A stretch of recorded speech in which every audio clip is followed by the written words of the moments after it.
Yo, yo, yo, yo, yo, what's going on, everybody? It is fucking Tuesday night, and you know what that means? The knuckleheads are back live and in living color. What's going on, Cap? How you doing, brother? Doing all right. And just enjoying this little time off before I start my new adventure. I hear that.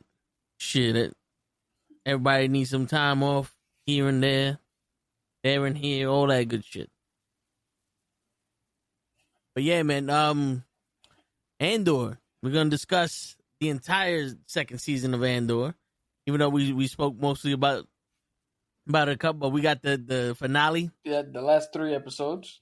That was one hell of a fucking finale right there. Yeah.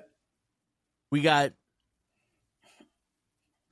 some controversy with the Superman trailer edits, which we're gonna get into.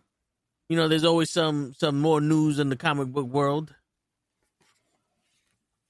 You know, and so before we get into that, I want to hear everybody's thoughts about Superman flinching. So if you're listening after the fact that we're live, write a comment or send us a letter.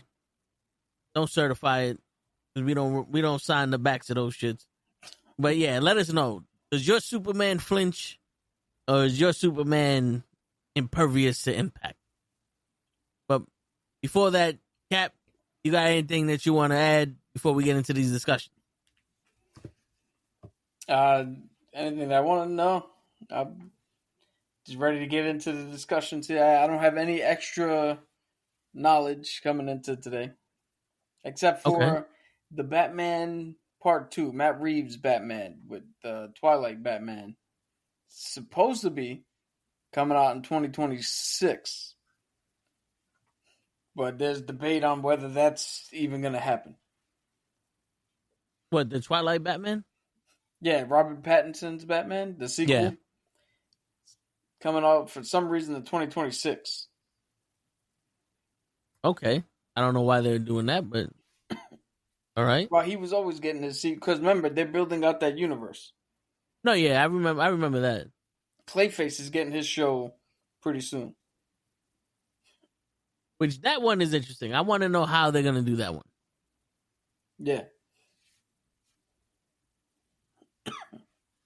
Man, I remember,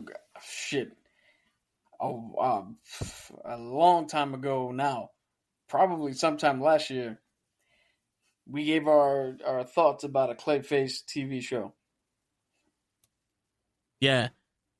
And, you know, there's so much range in that because they were able to pull out all of that with the Penguin. Imagine what you can do with someone with as many layers as Clayface. Yeah, and who's actually fucking real sympathetic. Word.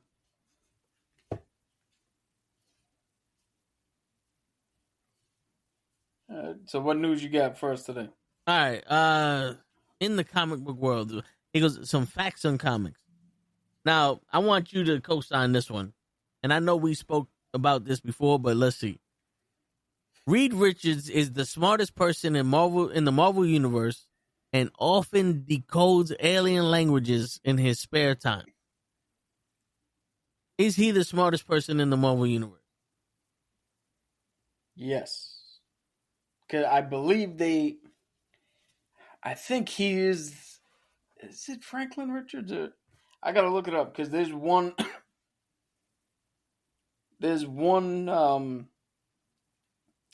variant.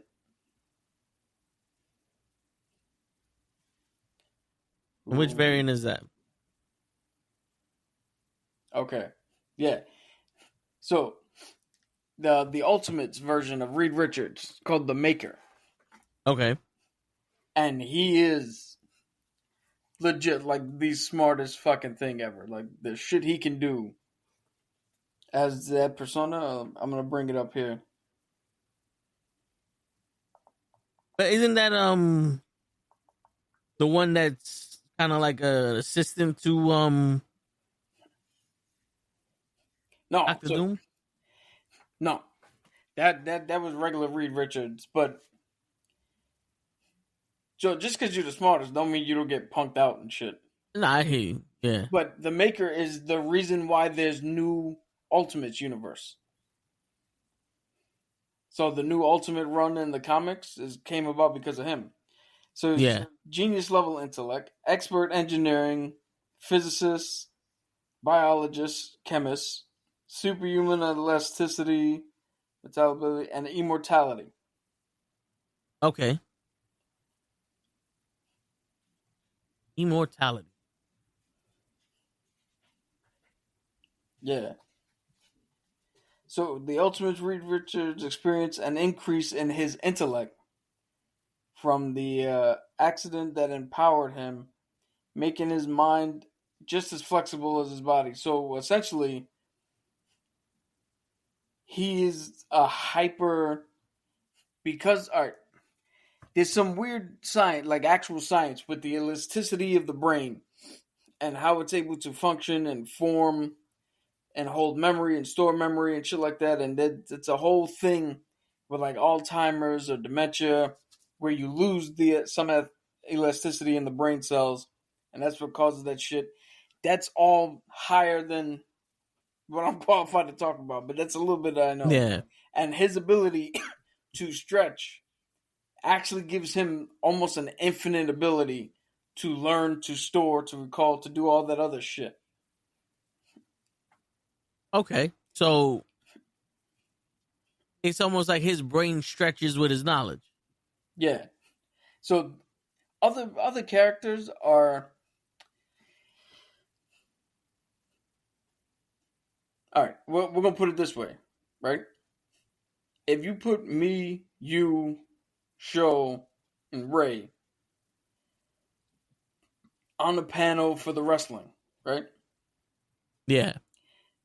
Well, you don't see me every day on the wrestling. You know where Show is, you know where Ray is, you know where you are. So you would think, okay, you'd put me at third with wrestling knowledge. Okay. But I might actually be second with wrestling knowledge because I witnessed shit that happened before Ray was alive. And I know shit from before I was alive. Yeah. So in the comics, although other people are depicted sometimes smarter and all this other shit because Reed's personality,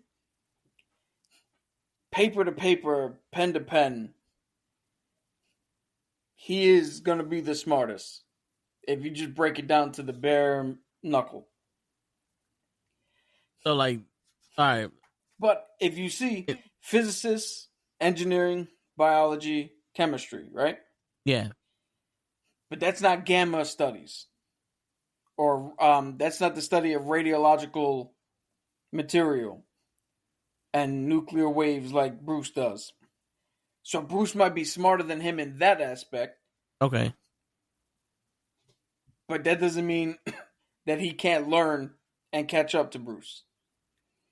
In that aspect. Yeah. Tony has another level or another specialty. Dino Girl, Moon Girl has another specialty. Shuri has another specialty. So in regards to the different specialties, what's up, normal guy?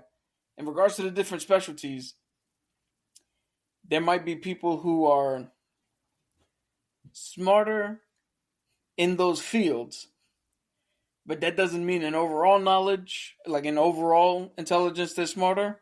Nor does it mean that he can't catch up and maybe surpass if he focused in that direction. Yeah.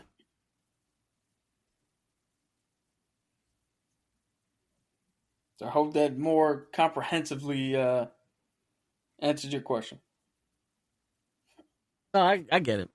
So, all right, is it possible for people to catch up to him, as opposed to like how you said that he catches up to people, intelligent wise? Like, is it possible for people to catch up to him? No, because of his ability, because of his elasticity, it'll be hard for somebody to catch up to him. Another thing is he's really got to like apply himself, because he kind of we said it the other day that he kind of gets like pigeonholes himself into one fucking thing. Yeah. And he won't let it go. Like trying to find a cure for Ben. Yeah. He couldn't do it, but Dr. Doom did it, or somebody else did it. It's because it's not because they're smarter. It's because he's actually trying to break it down on a molecular level. What the fuck is the root cause? Where they just went, hey, I found a way to either transmute him to look like his normal self, or to just deactivate whatever for right now. Yeah. But they're not looking deeper than that. So he's actually looking to wipe out the entire quote unquote disease that Ben Grimm has, as opposed to just making him look like Ben Grimm. Yeah.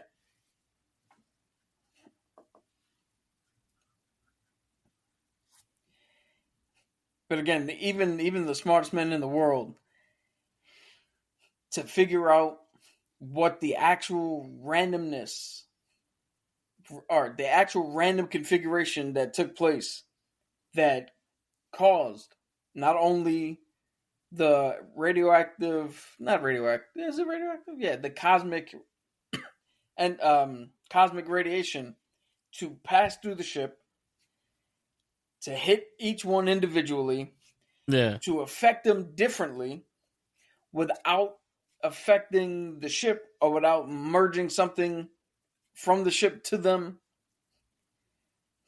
Like, that was a 1 in a fucking billion chance that was the outcome of what happened to them.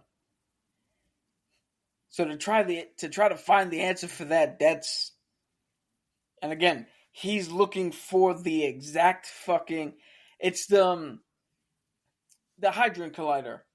You ever hear about this? The Hadron Collider in The Flash? Norway or Switzerland? Oh yeah, yeah. They're trying to recreate the Big Bang.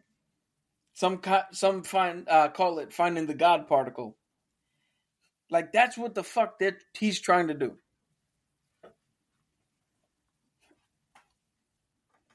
Finding the God particle. Oh, okay. All right, I get you. Yeah, and like you see in the trailer, he looks like he's flummoxed because he can't figure out whatever he's doing on the board. But I guarantee you that's only because I'm thinking that has something to do with Galactus. Right? And what he's looking at and he can't figure out is already 500 times further than anybody else would have gotten with the same information. Ooh, Galactus. I mean, Richard. Yeah. Like, if you look at that board, all normal smart people in the MCU, yeah, would look at that and go, yo, I don't know what I'm looking at. And then Reed would go into the explanation of how far he got and where he had to stop. Shit, I went back trillions of years to find this knowledge and... Okay. Shit. And to bring up another, to preemptively answer a question you might have, I do not know enough about his, like I said before, I do not know enough about his daughter to compare. Because they don't really talk about her much from all the shit that I look at. And his son is, I don't know, you could say it's intelligence. I say more creativity when you could just rewrite reality and however the fuck you want. But he dampened his own self to prevent himself from spiraling out of control. So, because he could have been like Wanda. He could have been better than Wanda. He would have been. It would have been a thing. You know, in Avengers Disassemble, right before House of M, Wanda whispers those words, "No more mutants." And it changes the entire reality of the world. and we get the House of M storyline. With Franklin Richards' powers completely unlocked and unchecked, there could have been a possibility that Wanda says no more mutants, and Franklin just goes no and cancels out whatever she was going to do. Shit.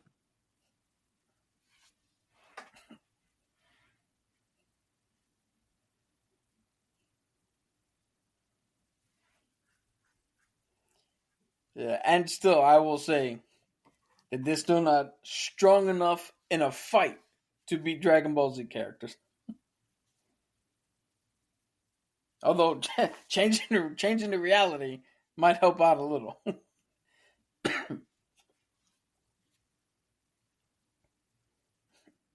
Okay, shit.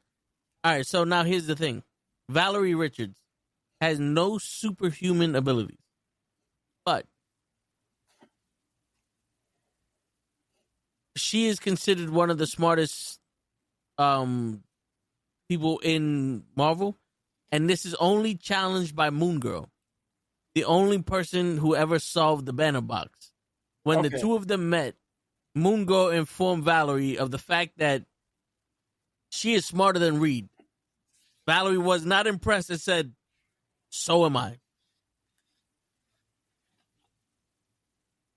So the title is challenged by both of them. So again, it's challenged by both of them. It's challenged by both of them because Reed has his own self limitations accidentally. Yeah. So because again, against the Maker, yeah, they're not doing shit. Yeah. So the AI overview is, yes, it is widely accepted that Valerie Richards is at least as intelligent and arguably more so than her father, Reed Richards. Valerie is a brilliant scientist, excellent in fields like multidimensional and tachyon physics at a young age, while Reed is the undisputed genius of the Marvel Universe. Valerie's abilities and potential are often considered to be on par, if not surpassing. Some discussions even place Valerie's intelligence at the top of Marvel's canonical intelligence scaling alongside Moon Girl. Now, if you just see if you see the words you said, she has specific fields. Yeah. So yeah, she might be smarter than Reed in those fields. Because how much time did Reed devote to those fields versus doing other shit? True.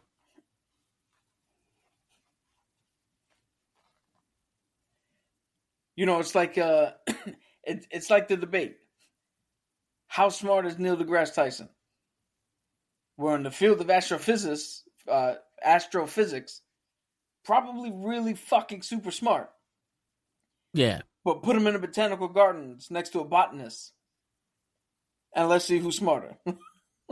Yeah. But is that indicative of overall intelligence? Well, I mean, some would argue that he's smart enough to know that he's not the smartest.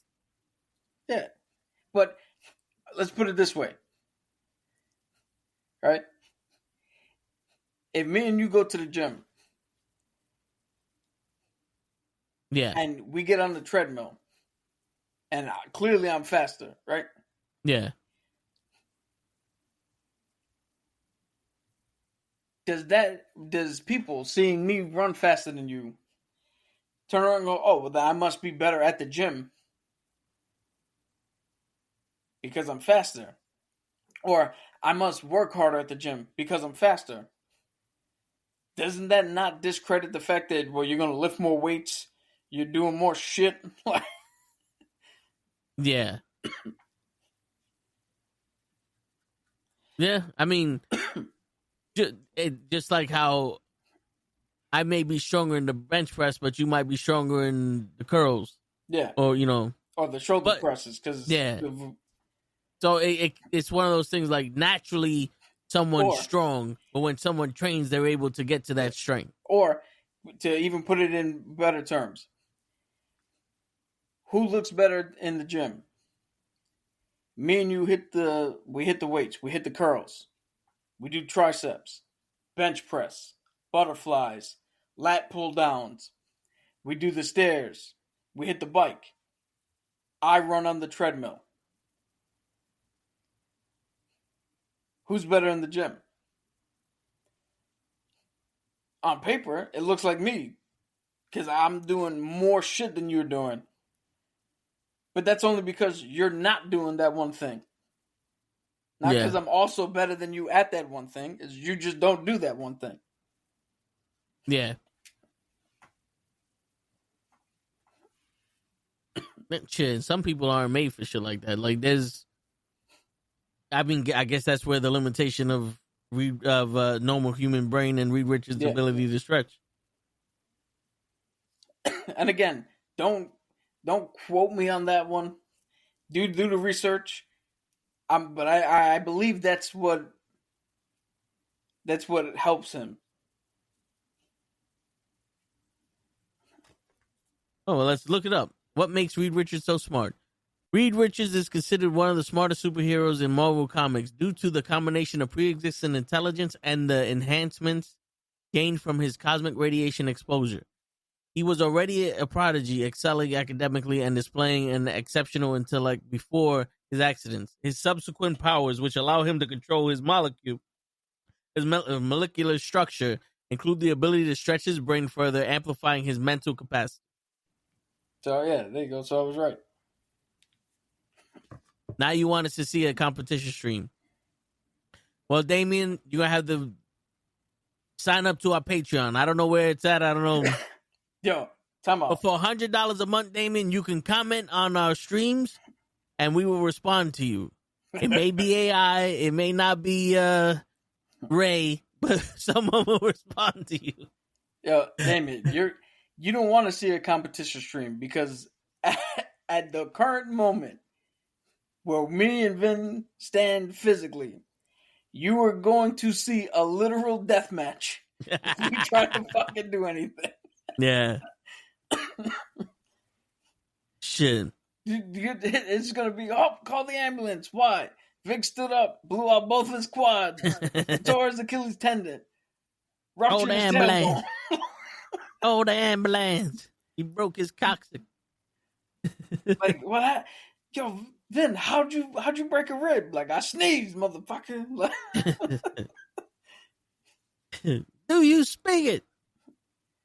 Shit. Dude, I sat down for too long Monday and was limping when I got up because my knee was hurting me. And I was sitting down. Nah, I had to stand up today.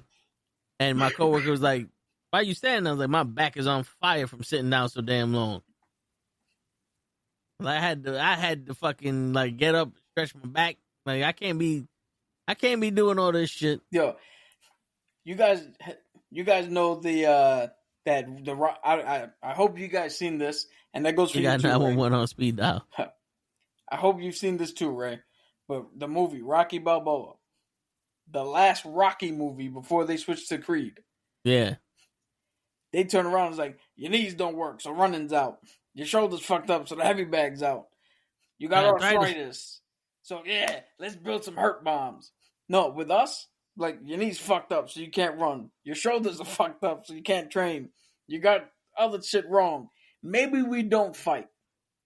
That's what the fuck they tell us. Your knees are fucked up, you can't run. Your ankles are fucked up, you can't walk. Your back is fucked up, you can't spar. Your shoulders is fucked up, you can't lift. Your hands is fucked up, you can't put chalk on it. You are a hurt bomb. Yeah. You need to pick someone else to fight this motherfucker for you. Shit. You got a root canal and too much candy to stay awake while driving. Your teeth don't work. You can't bite the motherfucker. The only thing you got is a hollow head, so you might have to headbutt his ass, but you're gonna do that twice, but they take a point away. Your beard is patchy. Like what? Shit. Now I'm Apache. Speaking of an Apache, Spider-Man, Brand New Day, is the villains in that movie are supposed to be Scorpion, Tombstone, and Boomerang. Nothing to do with Apaches, but all right. Yeah, but you know what Apaches also have to do with that? Subject chain. So you said it was Scorpion, Tombstone, and who And else? Boomerang. Now, wasn't Boomerang Central City that guy? No, that's Captain Boomerang. Oh, this is just a regular Boomerang. Yeah, he was. There's no military service with this guy. He just Okay. Same powers though? Huh? Same powers? I mean, what powers? The motherfucker just throws boomerangs. I mean, shit. Maybe he took a super soldier serum to catch the boomerang. Dude, anybody can catch a boomerang. Don't you remember? My daddy once catch a boomerang with his teeth. Yeah. What movie's that from, Ray? Catches boomerangs with his teeth? Negro, please. Shit. But I never heard of Boomerang, to be honest with you, in the Spider-Man world. Because he's one of the lesser villains. He's like Condiment Man or some shit? Yeah. Yeah, not to mention, when there's clearly obvious ripoffs, Marvel tends to, Marvel and/or DC tend to not prominently fucking feature them. Yeah. But Adrian Toomes is going to be cool to see. Scorpion, Max is going to be cool to see if they get the same guy. The Spanish dude, right? From Matt Gargan, yeah. What was that? Breakout Kings, right? But whoever he's pretty much the Spanish dude in the first Spider-Man. Remember they had him in the post-credit scene. You remember that movie? What was it? The Benchwarmers? Yeah. When they had the Spanish guy from Cuba come in I-16. Yeah. Him? No, it wasn't him. What was that? Homecoming, right? No. Yeah, Homecoming.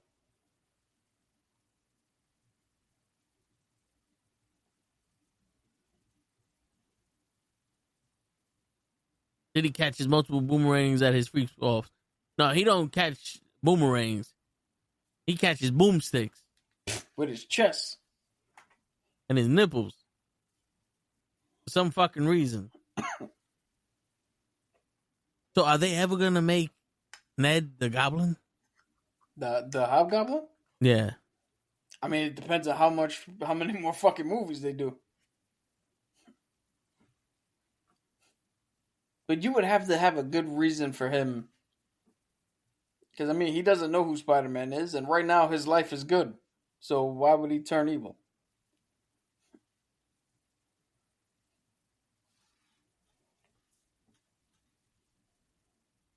Oh, okay. It's not that one. It's Michael Mando. He was in Better Call Saul, Far Cry. This dude, for anybody who's... The Hummingbird Project. Okay.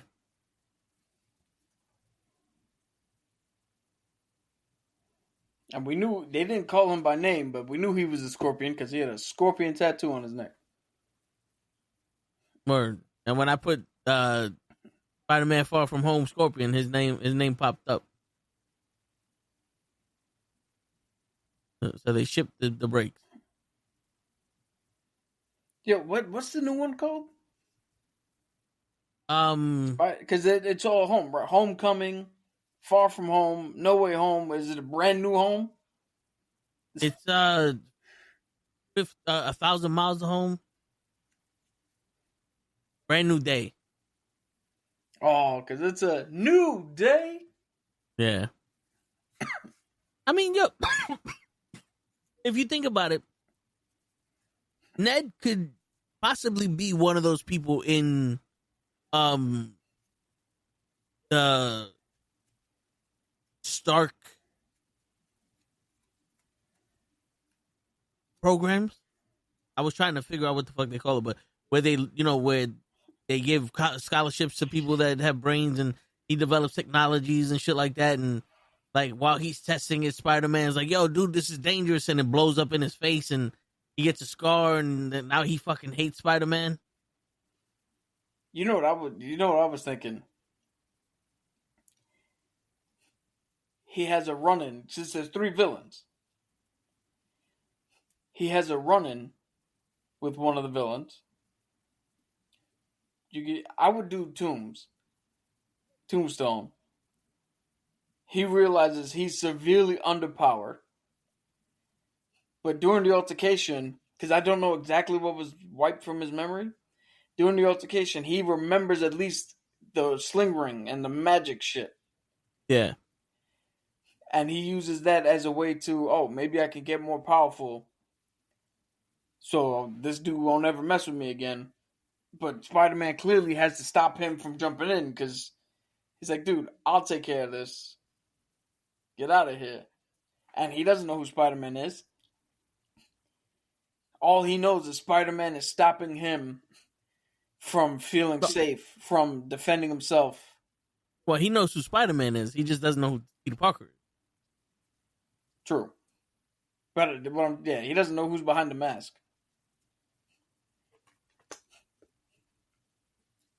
But now, think of that dynamic. How do you stop a guy who's mad at you because you took away his agency to defend himself? All he ever wanted to do was not be afraid and defend himself. And you're trying to stop that.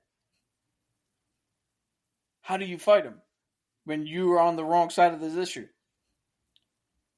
So now, not only is he somebody you know, he doesn't know you know him, but you know him.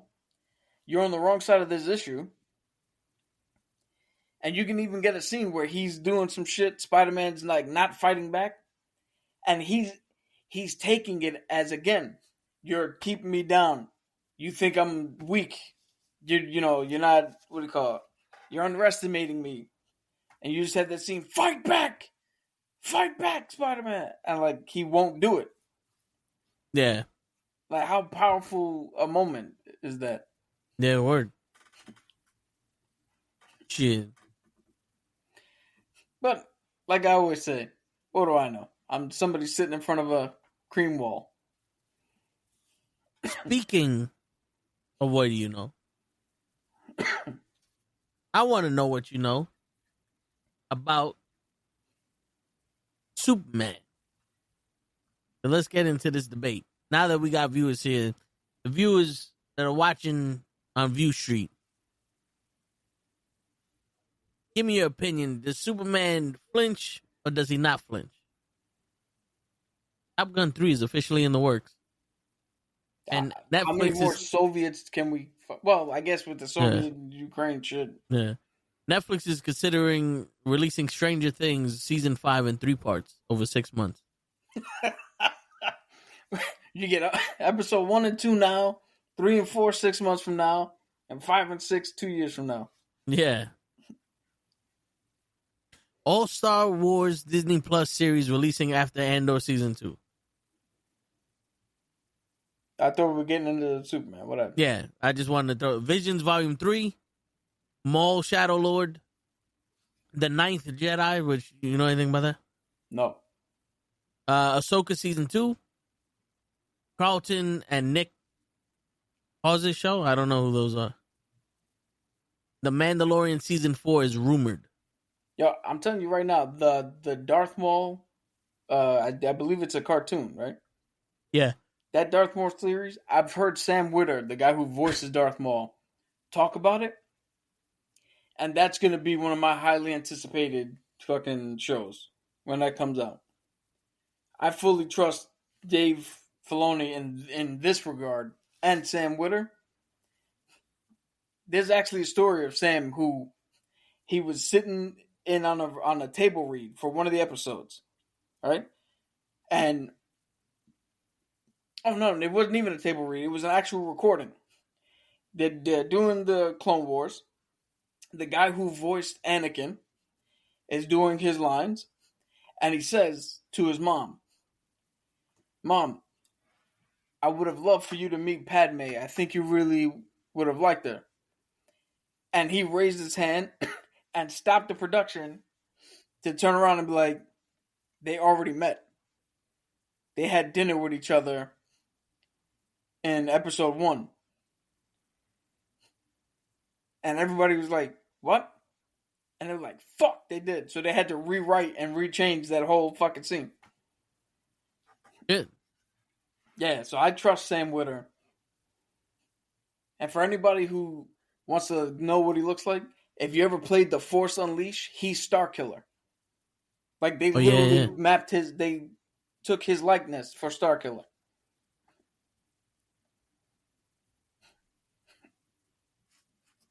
Yeah.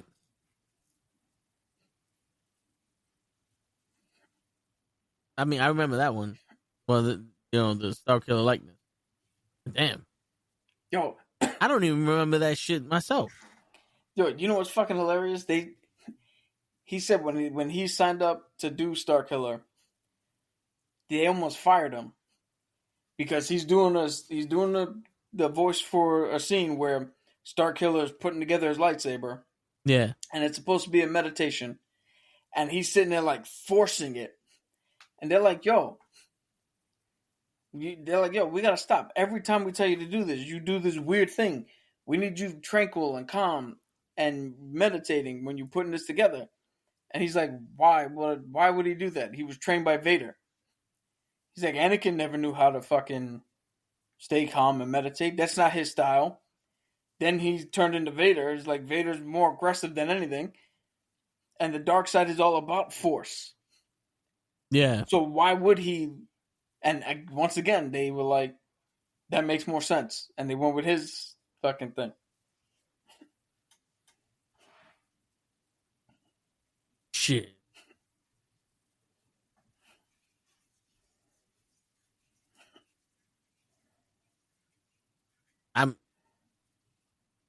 My man knows his shit. My man knows his shit.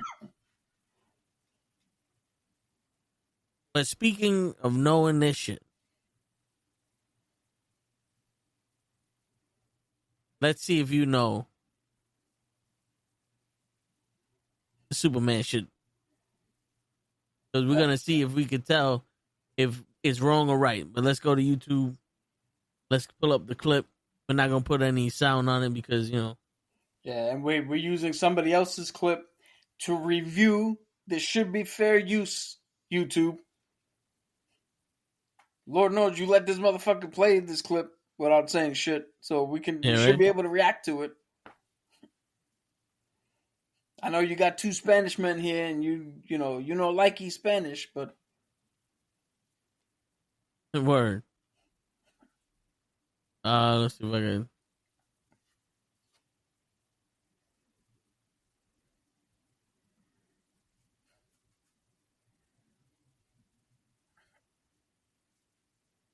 There was somebody who fucking had the. Yeah, you want me to send it to you? Then, if I send it to you and you play it, it should automatically be in your YouTube history. Oh, there you go. I think I got it.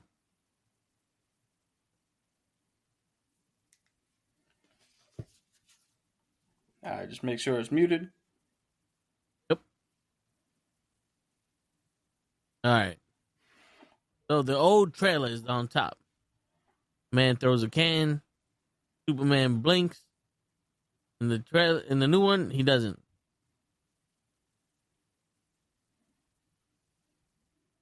I like the blinking one because it doesn't look like he blinks. It looks like he just closes his eyes.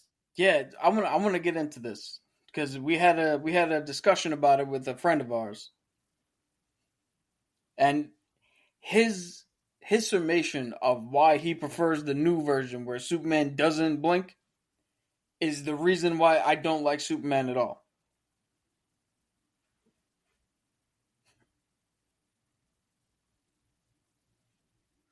All right, so let's hear. If you look, they kept his head. Look at his head. Yeah, He still moves yeah, because he's a. I'm not going to attribute that to the Superman. I'm going to attribute that just because it's a motherfucking actor and you hit him for real. Yeah. But I will attribute the closing of the eyes to Superman. Yeah. All right, let's get your thoughts on this. All right. So our friend was saying that he prefers his Superman to not flinch, to not do whatever because he's Superman. He's not supposed to show a sign of weakness or anything, and blah, blah, blah. And that's my fucking problem with Superman, is if he's a god, why the fuck do I care about him? And I'm not saying in like religious terms. I'm saying if he's not going to flinch and get hurt, why do I care? Clearly in the trailer, we see him bloody and beaten. So we do know he gets hurt. We've seen him. We bring this up every once in a while. That fucking cartoon, I think it was either in the Justice League or in Superman's own cartoon, where they like electrocuted him like 15 times, seemingly. And each time he's like, because he's susceptible to it. Like, yeah, to me, Superman, his greatest asset, and the way he's always been used the greatest, or the best stories, are him showing his humanity. Relating to the people of the world. Because he might be Kryptonian, but he grew up here on Earth. He only knows Earth. He only knows the people around him. Yeah. And there's no bigger alienation than you being superior.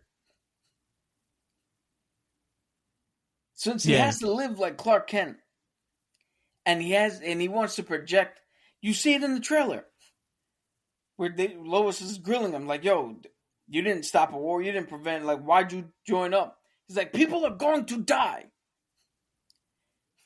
That's not a Kryptonian alien. Yeah, because response. I've never seen Superman get that emotional about something unless it was someone killed Lois Lane. Yeah. I've only seen him get like that with Injustice. Yeah, but that response is human. The thing that should adhere Superman to everybody around the world. He is much like Steve Rogers. He is the picture of humanity. Yeah. He's kind. He's nice. He helps everybody. No questions asked.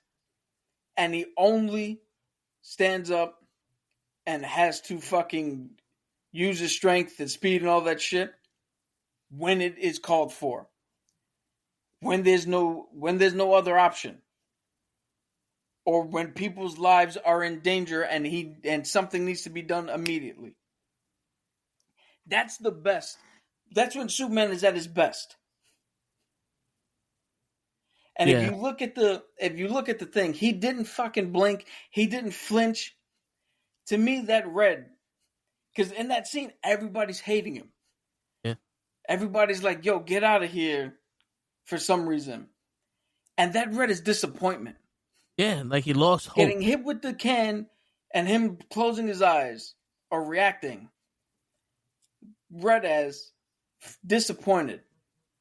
Like, damn, they don't get it. Yeah. And to have his eyes open, it goes from the humanistic Superman who's sitting here going, "I understand. They don't get it yet." To he don't react. He don't blink. To now that's a Superman who he didn't blink because he didn't feel the can. He didn't blink because he's trying to prevent himself from turning around and smacking that dude in the face. Because now it goes from, again, I'm disappointed that they don't understand, just to him, they don't fucking understand. Because if you bring it up again, you look at the fucking look in his face. How fucking mad he looks. Yeah. He's trying to hide it, but you can see how mad he is. And that's not Superman. That's not the symbol of hope. Yeah, and to be honest with you, I think him closing his eyes, him doing the little, like the shaking of the head, like, damn, son, like they don't understand what I'm doing here. It's one, that little moment can also bring forth the argument of the government has separated us, whether it be by color, by class, country, wealth, whatever it is. So if Superman goes and saves another country from another, like if he saves lives anywhere outside of the United States, he's a traitor. And Superman is not owned by the American government. And I think that's probably where this hatred comes from. And to have him blink in that moment where it's like, bro, I do not see those other countries around the world as inferior. Like, yeah, like they're all humans. I'm here to save lives. Every life. Like that could be a Captain America moment where Superman becomes the DC's Captain America. I am here to save lives, no matter foreign or domestic. You do not tell me who to save. Yeah. I am not here to put my nose in anyone's business, but I am not going to stand by and watch innocent people die. Needlessly. Yeah. You know what I'm saying? And boom, you got yourself the shit there. And then you can have Lex Luthor hate Superman because it's this motherfucker is ruining my plans, but he thinks that he's the person who's saving this planet when I'm the person who's saving this planet, also, and I'm the one, Also, as you can attest, growing up with me, it's extremely easy to hate the motherfucker who thinks he's righteous. Yeah.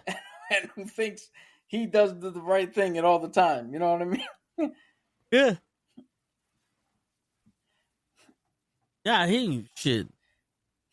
And I don't know. But that also brings up whatever the fuck team that is with Green Lantern, Hawkgirl, and Mr. Terrific.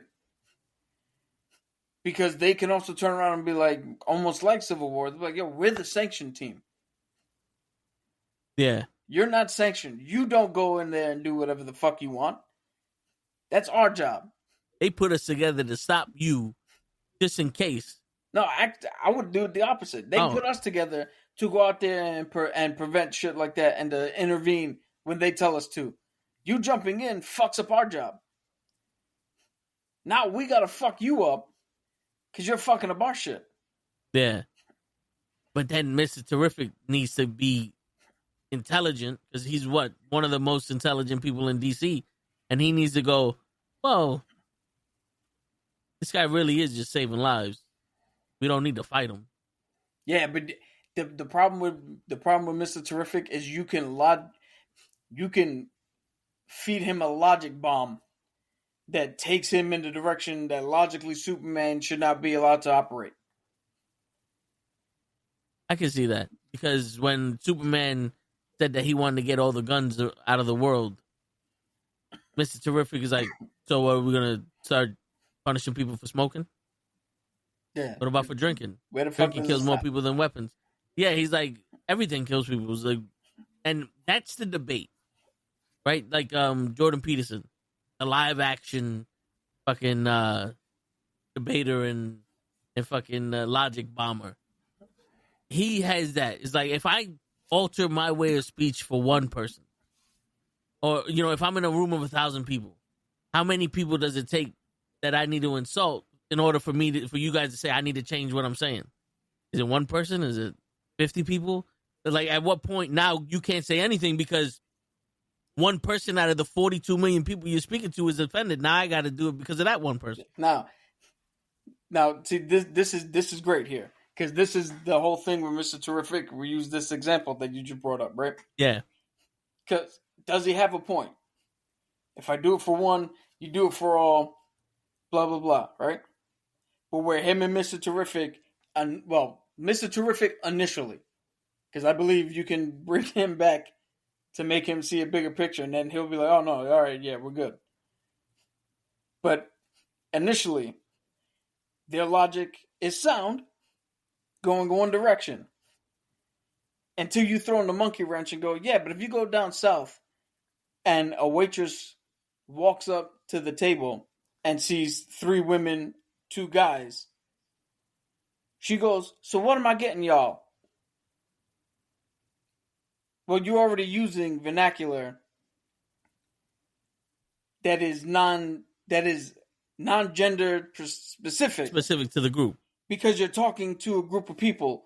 Yeah. So you already have words that are non-gender specific. So the concept of saying they them shouldn't be too foreign to you.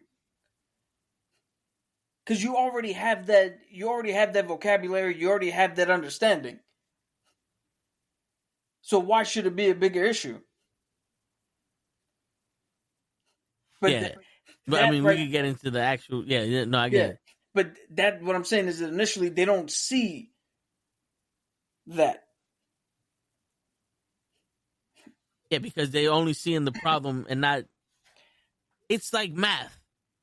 Why do I need to learn this? And then when you're actually in a position where it's like, well, I'm using math to budget myself. It's like, well, I kind of need to learn. Like, I've learned this in school.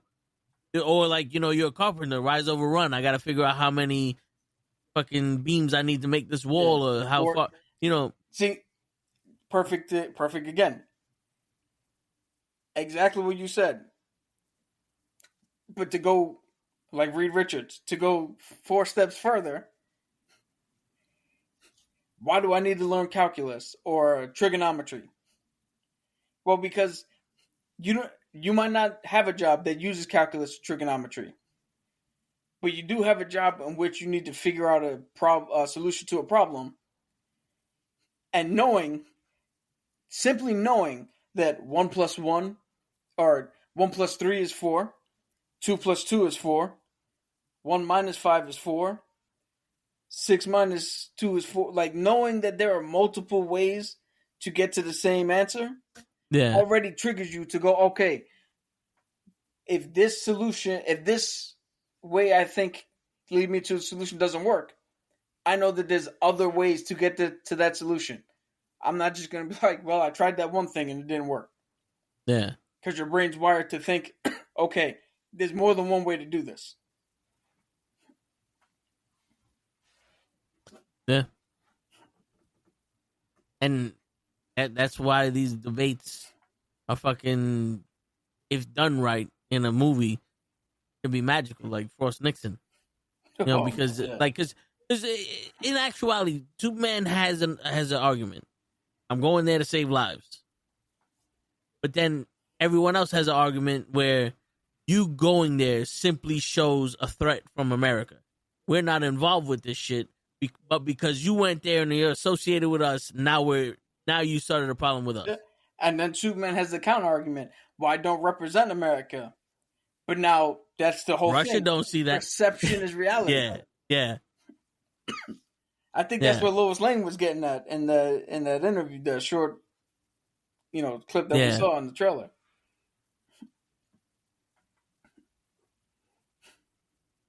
Yeah, I mean, this is the type of shit that I look forward to in movies. If you're not gonna give me like action where he's doing something, but you're gonna give me something where people can learn from it, I'm down for it. You know what I'm saying? Like because these are situational awareness lessons where you think you're doing something right and you are doing something right, but in the eyes of other people, you might be doing something wrong. Yeah, because I told Ray, I said the reason why I love movies so much is because every time we watched the movie with Mom, she always found an opportunity to make something a lesson. Like fucking Jax in Mortal Kombat, having confidence and not needing robotic arms. The problem with that movie is He didn't alter his arms to be stronger. His arms were replaced with metal with robotic arms because of the war, right? No, I think originally he did have just cybernetic enhancements because he needed to deal with Kano and Jax and everybody else who had shit. Yeah. But I mean, but it's just something that you could think now. Yeah, you know, unless you're when did that come out? 97, right? Probably. There's part 2, right? Yeah. So I was 12. Because I think the original one came out in 95. Yes. So it was 97, right? The only thing they say in 2025 is the release of Mortal Kombat 2. Hold on. What is Annihilation? Mortal 97. Kombat Annihilation release date. Yeah, it came out in 97. Yeah. So the only problem is when you're telling a 12-year-old, see, you got to be more confident in yourself. Now, initially, or on the outset, telling a 12-year-old boy to be more confident in himself seems like the logical thing to do. Right? Seems like the Superman thing to do. But when that 12-year-old boy is me, and I've never given a shit about confidence, and me having or not having confidence has never affected me in anything I've ever done in my life, that doesn't look like a superhero, Superman moment. That just looks like a, can I watch a goddamn movie, please?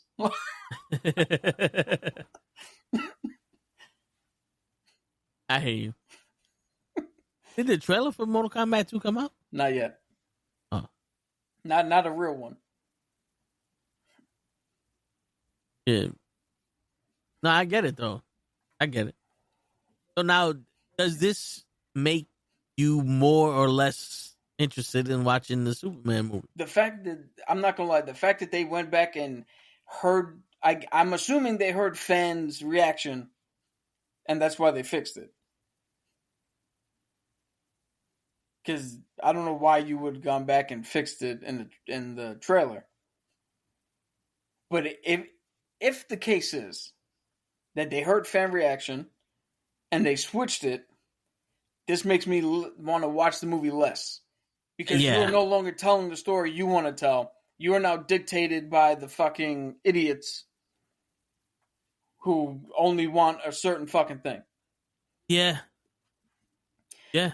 In all honesty, you are dictated by the same idiots who swear up and down Zack Snyder's DC is the best fucking DC, but yet every other movie that motherfucker's ever made, with the exception of maybe 300, is fucking garbage. Yeah. Sorry. Yeah. 300 and the Legends of Ga'Hoole, which was the Owl movie, which not too many people know he did. If you feel your arms burning, you're halfway there. Yeah. Shit, no, but yeah, you're 100% correct with that. I agree with that 100%. It's if you're gonna sit here and fucking listen to people and change shit, like because he blinked, then you're letting people dictate what the story is. You know, like we just came here with an argument why he should be blinking, but people don't like it, change it. Then you don't have a foundation to stand on. You know, because how many people go, oh, that trailer sucked. Well, watch the fucking movie. It's not the trailer. I'm not changing the fucking trailer so you can like the trailer. Well, watch the fucking movie. Like, how many movies, like, The Last Dragon, when it came out, didn't make any money. But over the years, it became a cult classic. At least to one person. No, but like it's a thing now. You know, like there's a lot of movies that didn't do nothing when they came out, but when they hit DVD or VHS back in the day, that was a big ass cassette that had film in it that you had to rewind and put in a VCR. And this is before HD TVs. Think about that, kids. If you wanted to rewatch a VHS, you had to rewind it because it wouldn't just play again. It got to the end and stopped. And that was it. If you never rewound it, you can never watch it again. And it took a while for it to rewind. We had to get a separate rewinder to get it to rewind in like fucking a minute or something. Where if you put it in a VCR rewinder, that shit took like 3-4 minutes. Like shit. No, but yeah. I mean, and these movies popped off.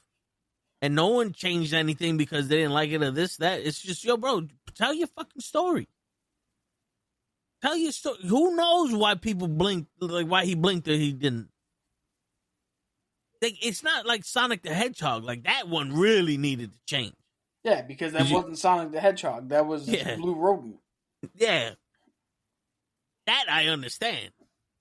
That fucking, the idea of remaking RoboCop in 2000, that needed to change. You know what I'm saying? Like, I'm happy they didn't come out with that movie. Because, you know, we don't speak about that movie. Ever. But, yeah. Perfect example of the other way around. The first trailer to Underworld, I thought it looked amazing. Oh, yeah. Show up fucking day one.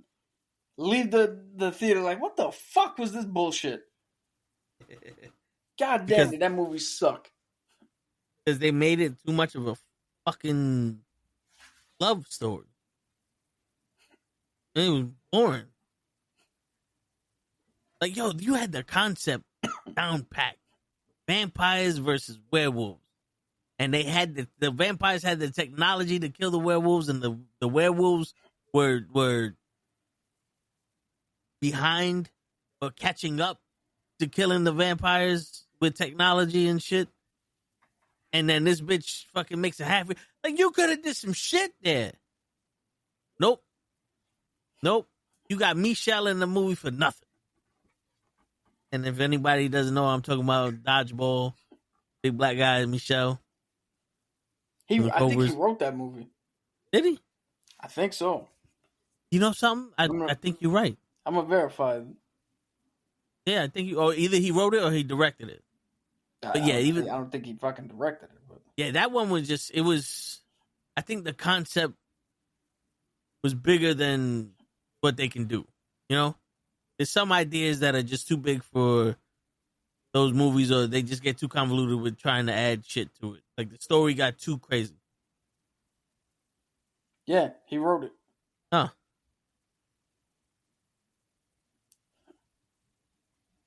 Shit. Speaking of writing, let's talk about last episodes of Andor. Oh, yeah. Are we doing the thing? I mean, you can if you want. I know your voice box or your noise box is messed up, but I think mine is good. Hold on, let me button. Oh, you got it? No, go ahead. Hit the button. It is now time for our main event discussion. Andor Season 2. Oogaloo. Electric sound. Hold on. But what did you do, Ray? Just making sure. What did you do, Ray? Just making sure it worked. Word. Wait, one more. Hey, man, take me out to dinner. What's up, baby? Take me out to dinner. I got the bootleg one. Oh, hey, man. You got the crackhead one, not the drunk. Yeah. Got you. But yeah, just man. Like I have this song. Go nondescript color ranger, go. The 2026 version of it. Yeah, I got all my sounds off of Timu. Black Falcon, where are you? I'm right here. No, Yellow Falcon, Black Falcon. You're not black. I am black. And there goes Black Falcon. Oh, that Black Falcon. The skit is, you have the right skit, just the wrong shit happened in that skit. Well, listen, not everybody can do it like I do it. Next time, be the right skit. Yeah, right shit. You know what the fuck I was saying. But yes, Andor Season 2. You want to give your synopsis, Cap? So we got to talk about the last 3 episodes first. Yeah. Close it out.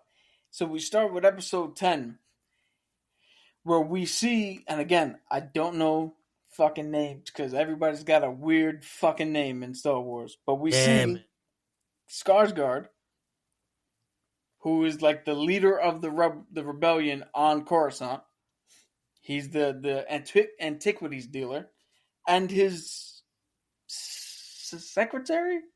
I don't know. I think in the shop she might be the secretary, but I think he's his assistant. Yeah, his assistant. There you go. Let's say his assistant. We actually see a flashback of when they met.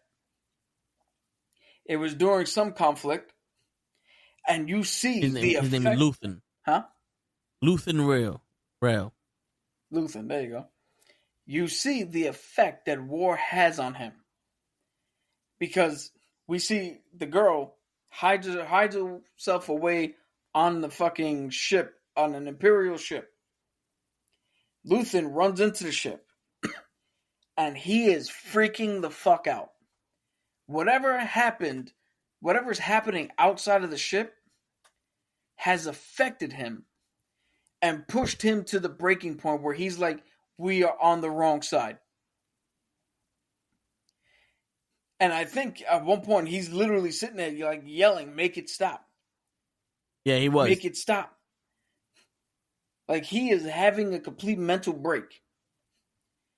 He finds the girl, tells her to be quiet. They're trying to get him back out on the battlefield. He's coming up with bullshit ideas, bullshit excuses. Then I'm trying to think. That might be is that 10? No, that I think That's was 11. because he. So 10. 10 was the meeting at the Antiquities deal. Yeah. All right. I skipped ahead because that was just so fucking poignant. Yeah. So in 10, what happens is we see Luthen is still on Coruscant. He learns, or he gets summoned to a meeting from the gentleman who was a double agent, who was feeding him information. All right. And we turn around and we find out that dude has gotten the credentials for Miro, the blonde lady who's in charge. He gotten her credentials and was spying on her for like 3 to 6 months. He was rooted around in there for a long time and she never knew. And he comes to Luther and was like, yo, you need to get me and my family the fuck out of Dodge. My family's already hiding. You need to get me out. And Luther's like, for what? He's like, tell me what the fuck you found. And he's like, yo, they're building a weapon. He found the plans to the Death Star. And Luthen was like, all right, we'll get you out. We'll bring you to Yavin. We'll do all this shit. Then Luthen walks away. That motherfucker's dead on a bench. Luthen took him out. He had a cold skirt for over a year. Yeah, no, what? Yeah, because remember they skipped the year. This was the year before the. Yeah. Yo, like I said, he was in there for a fucking while. Yeah, and she had no idea. How deep was that buried? That it was a year. Thank you for that, by the way. It was a year. Yeah. And he just now found the Death Star plans. Yeah. You think he's the one who had that information sent to her? Remember she said all that files and everything was sent to her wrongfully and she looked through it and she's a nosy bitch and she didn't report it? Probably. He probably was trying to get it sent to him and it got sent to her and she just intercepted it before he could get to it. Probably. Shit. But we find out how ruthless Luthen is. Yeah. He kills the dude. Presumably leaving his family not knowing shit in hiding. All right. But then we also get the other side where Krennic is now grilling Miro because he's like, yo, you had this information. You were using this information the motherfucker who died out in the park, we found out that he had your fucking cert, and he was looking at your shit, and this is a big ass fucking security snafu on your fucking end. And she's like, for what? And he made her say the words Death Star. And she's now the scapegoat. She's going down for all of this shit. So she's going to prison.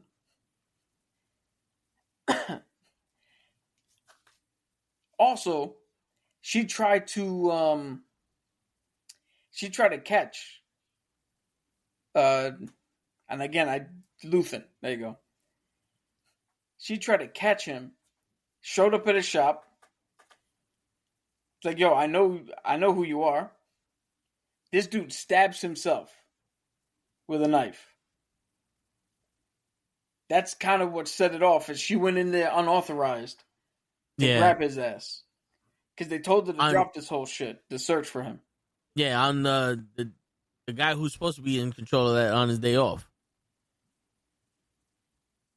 No, yeah. So I said he said he was building a weapon. I just said the Death Star because I know it was the Death Star. Yeah. He didn't know what it was, but we all know it's the fucking Death Star. Yeah, at this point, it's no longer. Yeah, it's not a spoiler. They built 2 of them, 3 if you count Starkiller Base.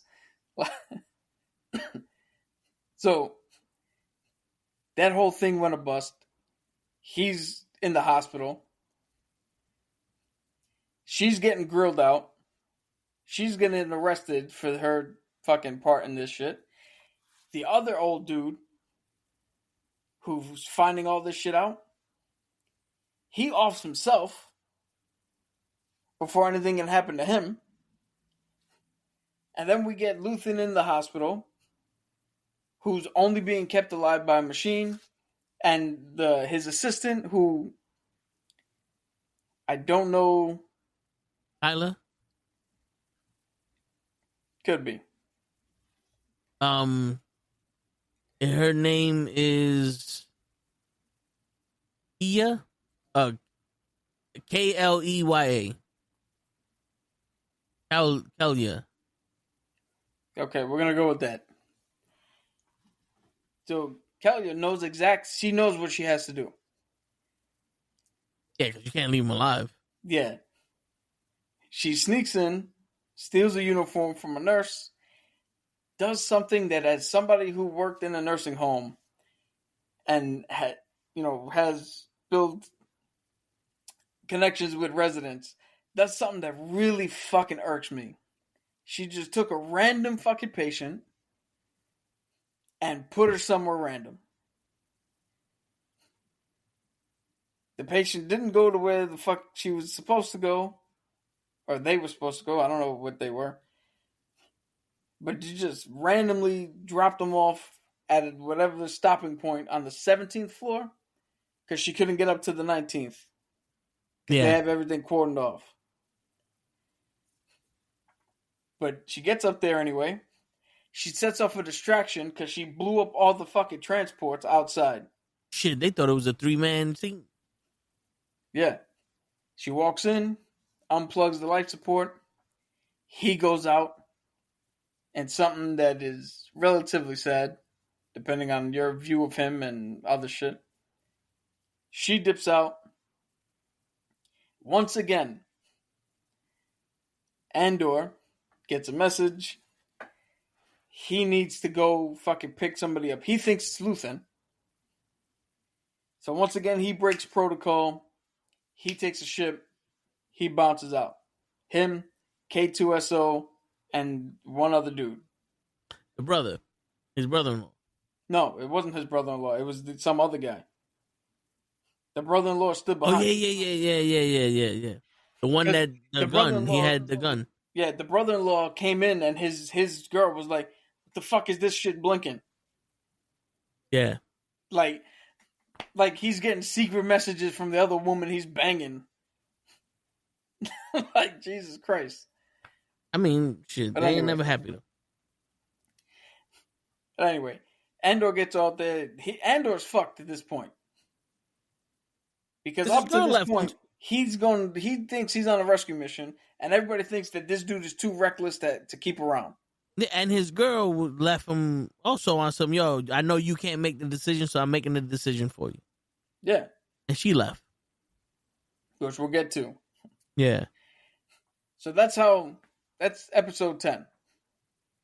They try to arrest Luthen. He stabs himself. Miro gets in trouble for having a spy look at her fucking thing. That spy dies after giving the information to Luthen. Luthen gives the information to his assistant. He's in the hospital.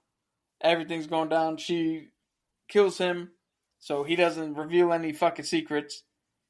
She's now in the hideout, waiting for help. Now we get giving to out the SOS signal. Now we get to episode 11, where we find why Luthen is now on the side of the rebels, because he saw what the Empire was doing during war, and he couldn't handle it. And we see the relationship between him and this girl as he's essentially raising her in the ways of deception and deceit and conning, and also antiquities. Because he has these things, these relics, that he's selling off to people for fucking tons of fucking coins and credits. Yeah. And even she gets involved and talks away and shows some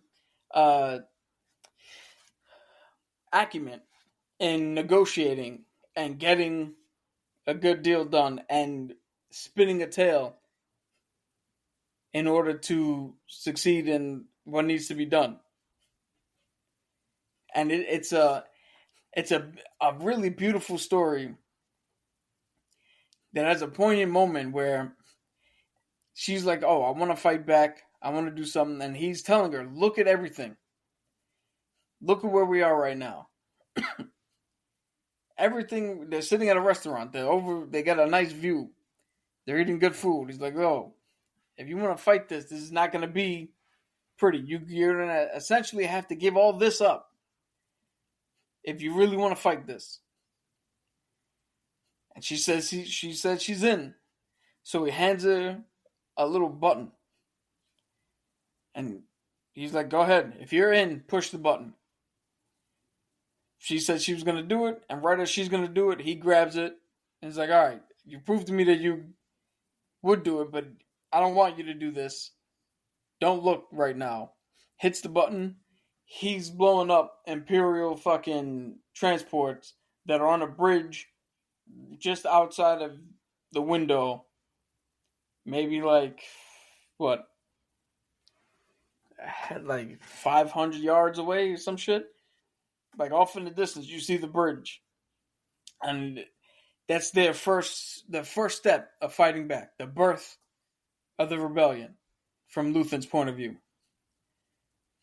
And episode 11 is just, it's them, it's explaining why she is the way she is, and why Luthen, again, has switched and is now doing what he needs to do for the rebellion.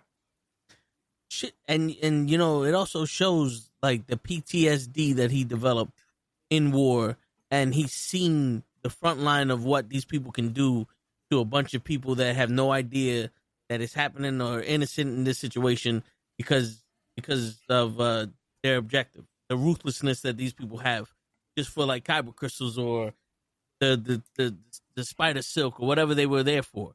But they were there for the cow kite.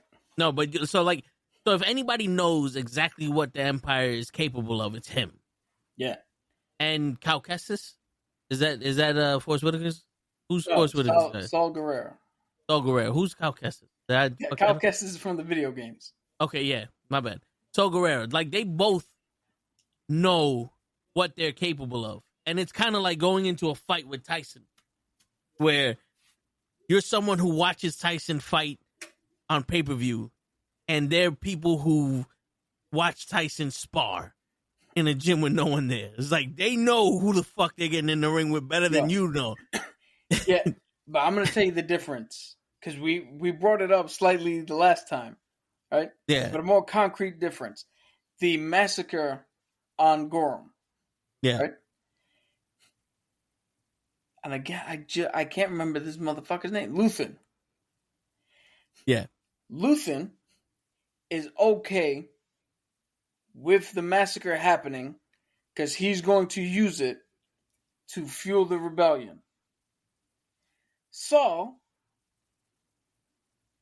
would have been on the planet, and instead of shooting Imperial troops, he would have shot one of the civilians to make it look like the Imperials just attacked the civilians for no reason. Yeah. That's the fucking difference. Because now, when we come to episode 11, or the finale, episode 12, I'm going to jump ahead to make this point. I think his Mon Mothma was like, yo, we know how crazy Saul is. We have somebody embedded with him. We've had for months. Now that recontextualizes that dude he shot. He's like, look at him. He's a traitor. He has this fucking thing that he showed to everybody. And everybody's like, oh, he's a fucking traitor. Fuck him. But now it recontextualizes it. Was he a traitor for the Empire? Or was he the man that Mon Mothma and the people on Yavin put in his camp? Was he a rebel as well? Mm.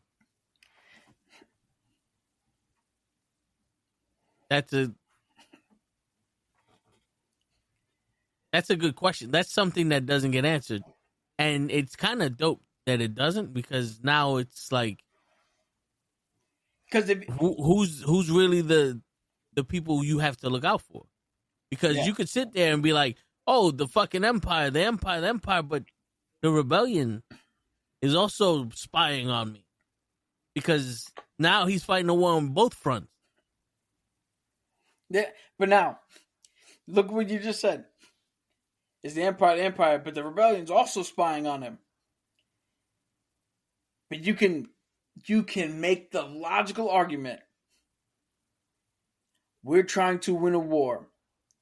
He's too much of a wild card. Watch his ass to make sure he's not fucking up what we're doing. Yeah. And it's not spying on him. It's keeping tabs because we need him out of the way to do what we need. And that's the complexity of how you could perceive the events of what's going on, depending on which lens you're looking through. Be it Saul, or Andor, or Mothma, or Luthen, or Senator Organa, or whoever. Whatever lens you put on drastically shifts the focus of what you see. And that's what makes this show so good.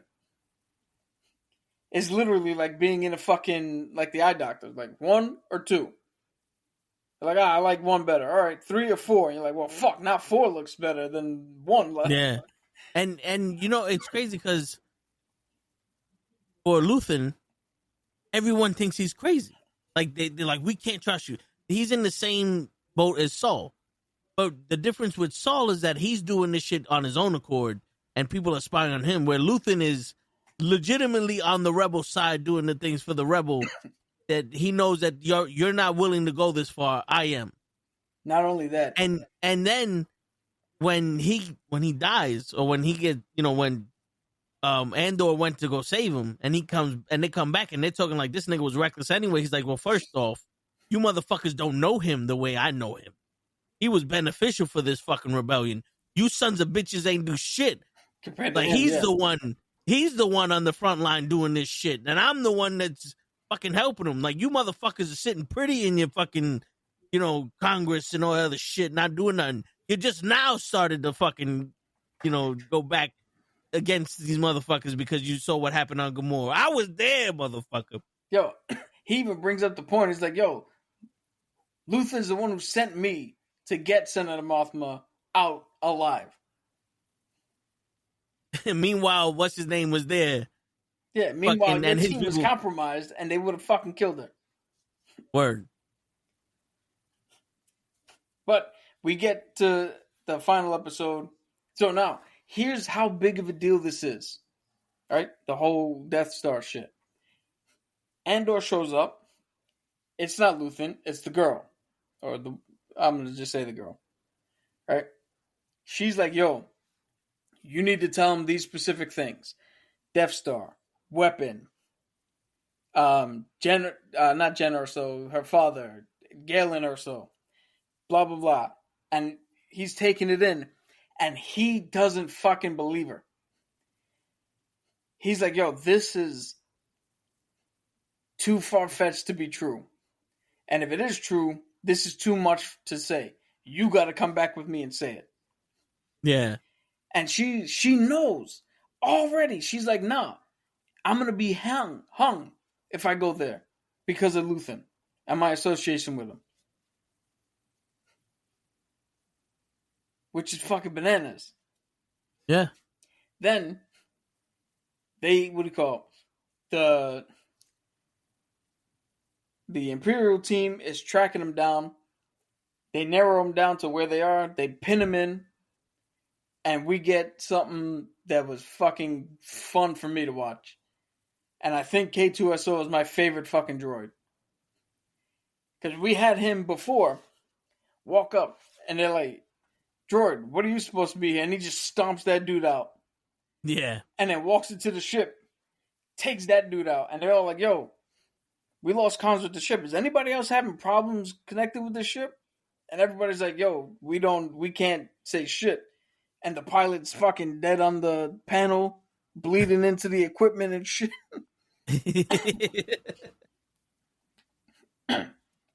Then we just see, like, everybody's like, yo, where the fuck is K2SO? We're pinned down. We don't have a way out. And he just shows up in the hallway. Murking motherfuckers. Throwing people against the wall.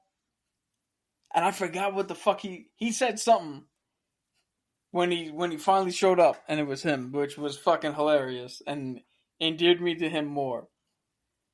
But I forgot what he said when he came up to the door for him, to the doorway. But he comes in, saves the day. They bring him back, and now starts the great debate. Because Andor's telling him exactly what was told to him. And Organa doesn't believe it. None of the other nameless people on the council believe it. Mothma is not saying anything. Because she knows Luthen. And how much trust do you put into a guy whose whole persona is deception? Yeah. But you know he would never put this as a deception. He would never lie about something like this. So she's playing it cool. They ground Andor. He can't go anywhere. The droid can't do shit. This lady runs into one of the other people who works for her. They're getting her shit resolved. And then it comes in. Senator Organa is like, yo, this dude he's on this planet, and he's been sending us messages for weeks. He'll only talk to you. And he's talking to Andor. And what is this about? The beginning of Rogue One. The mission he was on to get whatever information from the dude he shot in the alleyway. When he was trying to escape. And he's like, well, but I can't take both of us. Yeah. So we see him gear up with K2SO and take off to start that mission. And that's essentially where it ends. Right as it's about to... As the text is crawling up on Rogue One, this shit is started and had already started in motion and is already happening. Yeah.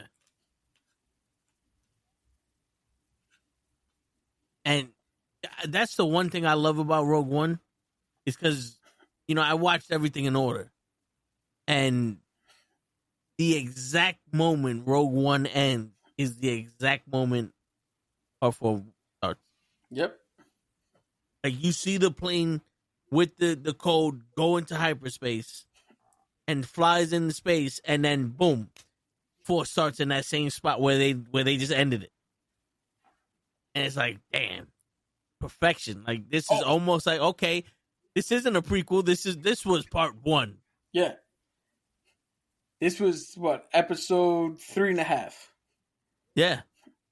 So the thing we didn't bring up before we get to our overview of the entire season, Bix, she left because she was pregnant. Yeah. And we see her on the same planet where she went to hide out that episode 3 happened. She's back there, and she's in the wheat field with a kid. Don't know if it was a boy or girl, but she's in there with a kid. Yeah. And that now recontextualizes the entirety of Rogue One. Because Andor went out there without knowing what he truly was fighting for. Or what he truly had. Yeah. Because think about this. He went there, was like, Bix is gone. Lutheran's dead. These motherfuckers don't like me anyway. If this ends in us all dying, who gives a shit? Because he didn't know what he had.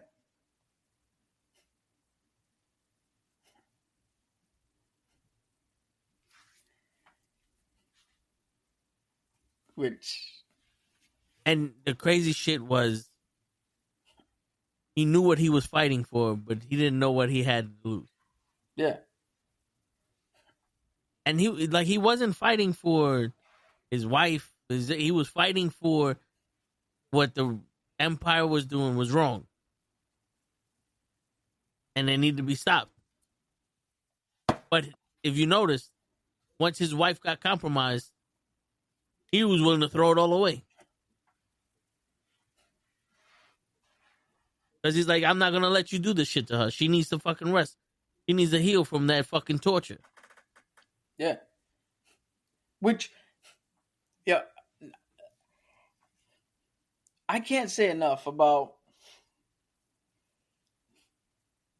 the depiction in media where clearly there's a fucking issue. And you don't want to work on it. You don't want to talk about it. You don't want to do anything about it, but you're going to take a fucking drug. You're going to wake up in the middle of the night with night terrors. You're going to look at that shit. And then you're going to be like, stop handling me with kid gloves. I can go out there and do. You can't do shit. Yeah. You're not dealing with it. Okay, you killed the dude who did it. Cool. Did that really fucking, does that really help? But at the end of the day, no.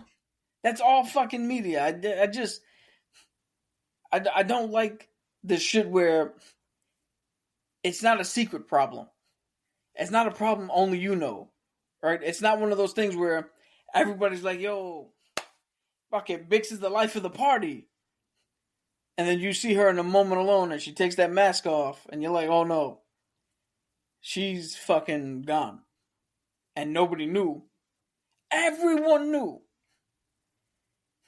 Andor's there trying to help you, and you still don't want to take it, but you don't want to be treated with kid. Well, you got to make up your mind. If you don't want to get treated like a kid, you better put your big girl pants on and fucking work through this shit. Yeah. No, I mean, I'm not saying that it'll be get easy, off the pot. Yeah. But come on, you literally taking a fucking drug to zone the fuck out. That's not working your way through it. Yeah. But again, that's... And even Luthen told her that shit doesn't help. It only helps until it doesn't anymore. That's not working. He even basically said it is like, you're not. I was gonna give you a fucking mission, but then I saw that you're not ready for this shit. Yeah, and my rant is not on the actress No, or yeah, the character. It's the writers yeah. or the writing of that Not specific yeah. trope. Not because she's a woman. No, but yeah,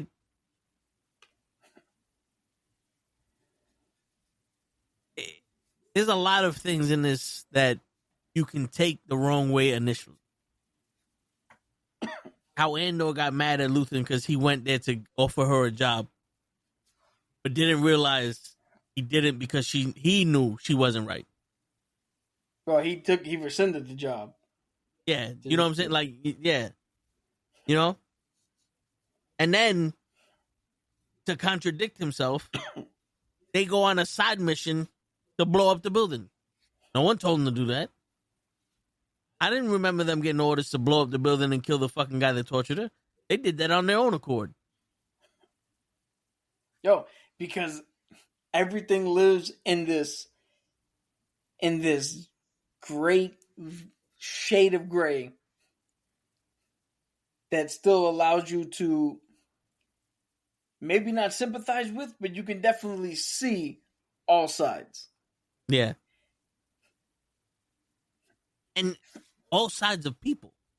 Because whether you like it or not, the Empire's wrong. But there are people that fight for the Empire that don't know the true intentions of the Empire. Yeah, they don't know they're wrong. Like, what's his name? He thought he was a cop. And he was just trying to be the best cop he was. And then he found out, like, wait a minute. You use me to get these people to become a rebellion so you can kill them all? This ain't right. Yeah. And he tried to stop it. He tried to stop these people from fucking protesting and all other shit. And they thought he was in on it. But then Andor said in the beginning, these people are masters of giving false information. He gave you the right information, but he had the wrong information. Yeah, and he got it from someone who had no information. Yeah, dude, and to even go further with that beautiful shade of gray, you get Miro, who thinks she's on the right side, but now has to contend with, we just did the most fucked up thing for our side. We may be right, but this cost me everything. Yeah. And so do you think that she went extra hard to get Luthen because she felt like it would have been worth it if she fucking caught him? Yeah. Like, that way her legacy isn't the person who killed Gorham and she's the person who caught Luthen? Yeah. She wanted to be the person who stopped the rebellion. And not the person who massacred fucking Gorham. Yeah. But that's the hubris of the Empire. That's why they fell. Because Krennic was like, yo, we told you to stop looking for this dude. There is no fucking rebellion. Yeah. Or it's either, in his mind, there is no rebellion, or the rebellion is so small compared to the galactic fleet that even if they rise up, they're not going to do shit to us. You know what it is? I think this is the mastermind. I think the Empire is. You're trying to catch a big fish in a little pond when we need that fish to get into the ocean. We know about him. We know what he's doing. Yeah, he fucked us up here and there, but that's inconsequential. He mosquito bit us.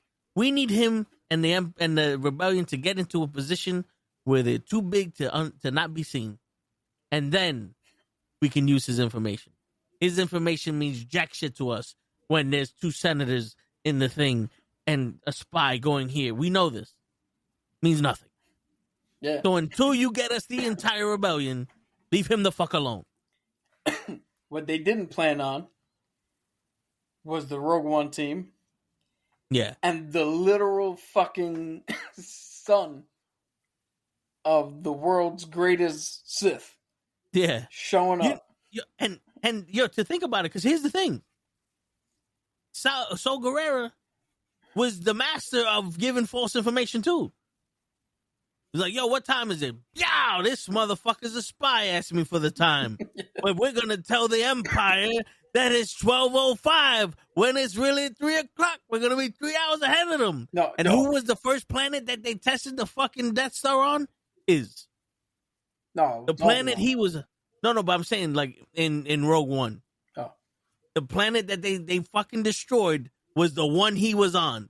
So there was no false information. They knew where he was the whole time. Yeah. Remember? They had to run out of the planet because they needed the pilot. And she was looking for the pilot. The pilot was fucked up in the jail. And he was like, get out of here. And the girl and the pilot got out. Oh, yeah. Yeah, they blew up his fucking planet. I'm forgetting that he was actually in Rogue One. Yeah. They blew up his fucking planet, so they knew where he was. It's just, we don't need this information. It's kind of like you're building a house. You know that we want this room to be this big. I'm laying the foundation. I don't give a shit about that room. You know what I'm saying? When we get to the room, then we'll figure out how big we'll get it. You know what I'm saying? Like, fuck that. Fuck your room. You know? But I mean, it's kind of, I can see now why people get so drawn in with the story, because there's so many different things that you can attach yourself to that not a lot of people get attached to. Now, before we get into what our full thoughts are, real quick, even what you brought in, the information you told me about yesterday, where we're getting this story told by the eyes of R2-D2. Oh, yeah. So there's a fan theory going around that if you watch the actual Star Wars films, the canonical episode 1, 2, 3, 4, 5, 6. Right? The theory is that we are being told the story from R2-D2. That's why the story features him, features C-3PO, and why R2-D2 does some amazing shit that always gets people out of fucking trouble, that always saves the day, because he's the hero of the story, because he's telling us what the fuck's happening. Yeah, he was with Luke when he shot the Death Star. Yeah. Like, it's coming from his perspective, which is a fun little alternate way to view things. Shit, even the fucking the thought of Jar Jar Binks being one of the greatest Sith Lords in Star Wars. Like, there's plausibility for shit like this. Yeah. Like, now, my question to you before we get into our thoughts about the overall thing. What do you feel about the fandom who is like, this isn't Star Wars. There's no Jedi. There's no, there's nothing to point to Star Wars. This is just a good dramatic show. But this isn't Star Wars. Bullshit. If you're a Star Wars fan, the rules of the Jedi to not get involved in shit like this. And the crux of Star Wars has always been to balance the Force. And how would you balance the Force? You need to take out the Empire.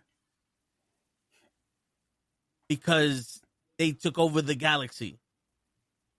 And there's no one left to defend it. The Jedi were wiped out. Luke became an unofficial Jedi without the approval of the fucking council, the same way that Anakin did, right? Fucking and brought his father back to the light side, thus balancing the Force. Star Wars, in the name, is a war amongst the stars from the fucking rebellion and the Empire. This is more Star Wars than the Jedi.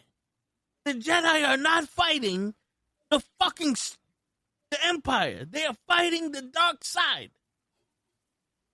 You want a Jedi movie, then it should have been called the Side Wars. The light side and the dark side. Because what is the stories amongst everything? People risk their lives to get us the plans of these Death Stars, of the Death Star. That was the first thing told to us in episode 4. Yeah. This is the story of that. The line. Yeah. This is the story of that. So this is the story of Star Wars. This is the story of the fucking reason why Star Wars 4 happened. Without this, there's no Star Wars 4. And guess what? No Jedi.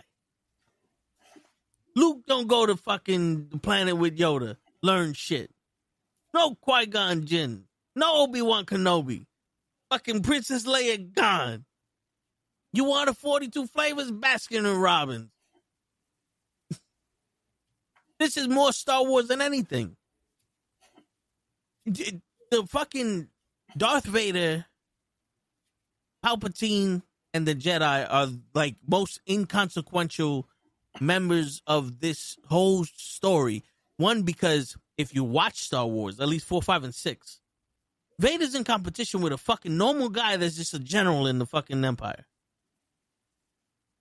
Because that guy's getting shit done, and Vader's just a fucking muscle. Luke Skywalker's just a fucking guy who can fly a plane in the rebellion. They didn't go, oh, we got a Jedi. No, they said, no, can you fly the plane? Yeah, go shoot the shit.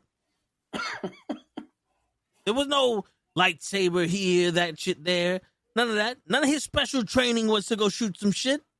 He learned how to be a Jedi and not shoot some shit. He was like, oh, but your father was the greatest fucking Kentucky push derby champion. Just like fucking Sanka. Go shoot some shit. And he can shoot swamp rats. Yeah. And what was part 1, 2, and 3? What was the cruxus of that? The fucking Senate. It was literally the separatists versus the fucking Senate. Yeah. And the Jedi sitting there, all we can do is offer protection for Padme. Because she's going to negotiate the fucking terms of the war. The only reason why the Jedi fought someone is because of the fucking Order 8066.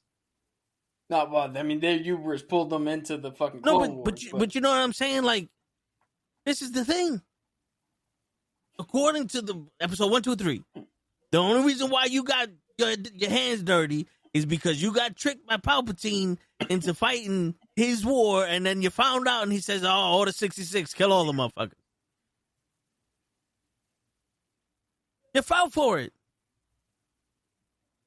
It's a trap. Was all the movies. Every movie was a trap for you fucking Jedis. Andor didn't fall in no fucking trap, not once. Even when there wasn't a trap and he was held hostage, he wasn't in the trap. The Jedi are cool, but have nothing to do with Star Wars. Sorry. They have something to do with the Force and the sides, but not Star Wars. Yeah, Cap. You pretty much said it all. Shit.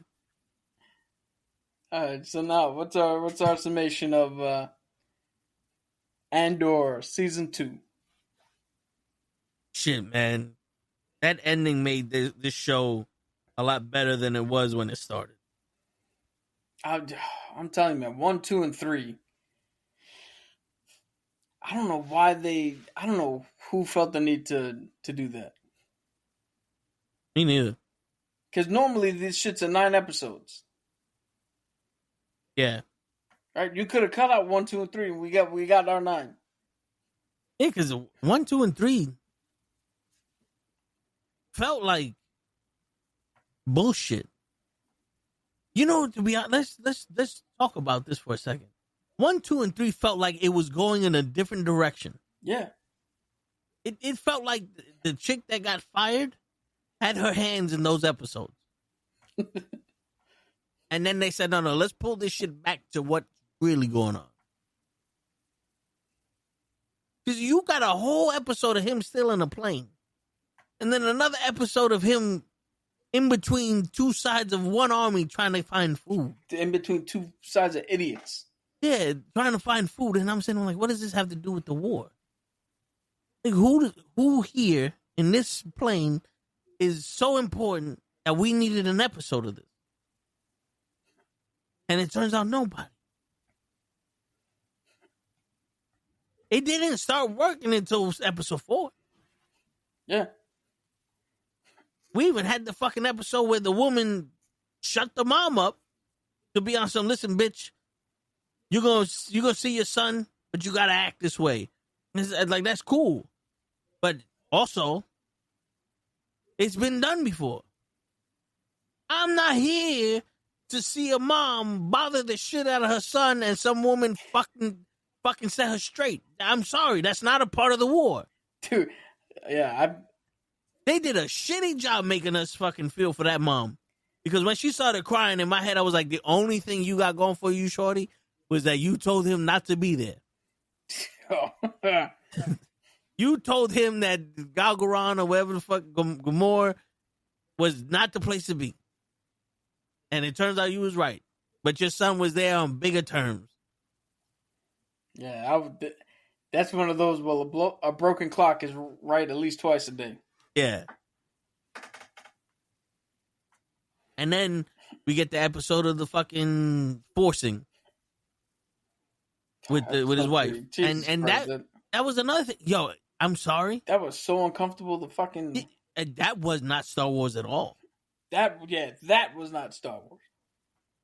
Because I'm watching, I'm like, yo, Star Wars don't do this. Star Wars don't do this. I believe that in the Empire, they don't tolerate shit like that. But you know what's they have to have some standards. They don't tolerate shit like that. You know what's crazy about it? Is they took that episode in that direction where they could have just easily turned around and went, let me see your paperwork because we're here to see if you're illegal. Yeah. You don't have paperwork? Well, I got to arrest you. I can't get arrested, so now we're fighting. Yeah. We're fighting. I got the better of him. The other dude's like, yo, come out with your hands up because we got to arrest you. You just injured our captain. Andor only sees his people getting fucked up. Bam, I'm taking them out. You get the same exact fucking episode. Yeah. Same exact results. Same exact ending. You just take out that fucking implication. Because Andor still don't know that nigga went to do that shit to her. Yeah. That's not why he was shot. Nobody who shot anybody outside of her knew what the fuck was happening. Yeah. So what the fuck? Why add that in? Yeah, that was pointless. That was too many hands in the cookie jar. That's someone who doesn't know Star Wars trying to add shit to a TV show for some kind of reason that does not fit in it. That's like to go to a wrestling. That's like I'm gonna cut myself open because you threw me at the ropes just to add blood to this fight. It's unnecessary. We don't need that. There's no point for it. You did it wrong. You know? There's no point for that. Now I know we didn't even see him. If he would have been a character from from season 1 with the doctor, like he was there torturing her and all that, and he knew who she was, but she didn't know that he knew, and he was just there fucking with her, and it doesn't even have to be that what they did. Just him taking the opportunity to fuck with her, just to try to get her to snap again. Yeah. And maybe I could get her to tell us the secrets. No one needs to know what we did there. That's top secret shit anyway. I could get her to snap, and boom, now she's my puppet. I get all the secrets, and now I get the favor of that's Empire. That's Star Wars. That's Star Wars. But nope. We need a horny guy to go with the only woman. Like, there's multiple women on this fucking planet. Yeah, you're buddy with the fucking farmer. Yeah. You couldn't have made a deal to marry his daughter or some shit? You got the wife cooking you and your fucking teammates fucking lunch and shit. But yeah, like I'm saying, I honestly believe that I don't think the Empire would have stood up for shit like that. Someone on that team would have been like, nah, nigga, you fucked up. Yo, if Vader would have found out, that's it. Oh, yeah. Oh, yeah. He would have killed him right then and there. Probably would have killed the other guy because you didn't hear that? Yeah. He would have been like, hold on, who learned from this nigga? All of y'all dead. You're the fucking, what are those guys that he killed? The Gorgons? The Gorgonites? Those are the people on the planet. From small soldiers? The figures that fought the soldiers? The Gorgonites? Remember in the movie, The Small Soldiers? No, but yeah, the Tusken Raiders. He would have saw them all over again. Uniforms. Kill everybody. Then he would have got mad at her for making him be passionate and kill everybody. Like, look what you did. You made me a human being to kill all these fucking people. I would have did it for nothing. But you made me do it for a reason. But yeah, so my rating, the first 3 episodes, trash. Episode 4 is where this TV show starts. It's, when it comes to the Star Wars shows, I would have to say this is one of the best with season 1 and 2. Just because Mandalorian was a good show, but it got crazy in the last episode when Luke showed up. Where this one got crazy, no special person showed up. They just like, this is the part of the story and we're gonna tell it. Yeah, this is the part of the story you don't know. Yeah, you know what I'm saying? So it's, I think this is like a 8.5 out of 10 from episode 4 on. If we have to include episode 1, 2, 3, then this is 6. Yo, I was about to do the same shit. I was like, if we're including all of it, it's a 7 out of 10. But episode 4 through the finale, 10 out of 10. Yeah. Very good. And now I kind of want to see him as Reed Richards. I want to see how he figures shit out upside down for 3 days. Can you imagine? I'm trying to defeat Galactus for 3 days. I'm telling you, I know how to dismantle him. I want to see a movie with him and Antonio Banderas. Word. The mark of not Zorro. What was it? Desperado. Anyway, he's learning from how to be the fucking mariachi. They can remake Zorro and put him as Don Diego de la Vega, and then Antonio Banderas as the original fucking dude. Yeah. Who's training him. Shit. You can even fuck around and have Zorro in modern day. Nah. Yeah, he just has a lightsaber now. Hello. My name is Qui-Gon Zorro. Jin. My father killed your planet. Prepare for tapas. For 3 days. But yeah, I mean, I don't know what we're gonna talk about next week because, well, the Lionheart, Ironheart doesn't come out until June, right? Correct. So we got a couple weeks for that. Which, maybe we could talk about the fucking fact that the Marvels, Ironheart, and was it She-Hulk had the most dislikes on YouTube from their trailers? Probably that or Agatha. No, Agatha didn't have. Really? Yeah. We could probably talk about that because we got a real problem. And I mentioned it earlier with the fans that go bother wrestlers. We have a real problem because you reached out and you try to find other fans to make more money. And the fans you got are the wrong fans for this type of show. But we also got to point out that they are not helping themselves with some of the choices they make. That is true. Yeah, they got the wrong fans and they got the wrong people to reach out to them. Yeah. Well, we'll get into that next week. Yeah. So, ladies and gentlemen, come back tomorrow because it's Knucklehead Sports, where we're going to be talking about the Indiana Pacers facing off against some unknown team. I don't know who they're playing. But the Oklahoma City Thunder are playing the Minnesota Timberwolves in the NBA playoffs. Probably going to talk about other sports as well. Yeah, this is the first time the 4 teams in the playoffs have not won a championship within the last decade. Yeah. Well, in the terms of Indiana, Minnesota, OKC, they've never won a championship. I'll let you count 72 when the Sonics won in the history of Oklahoma, because they used to be the Sonics. Which is funny, because then in 73, that's the last time the Knicks won. Yeah. But a big story is, what if the Timberwolves and the Knicks make it? The teams that swapped players happen to get better and make it to the NBA championship against each other. There you go. Then tune in Thursday, where it's Wrestling with Knuckleheads, where they're going to be talking about the upcoming Saturday night main event. Double or Nothing. This whole thing with fan reactions to wrestlers nowadays.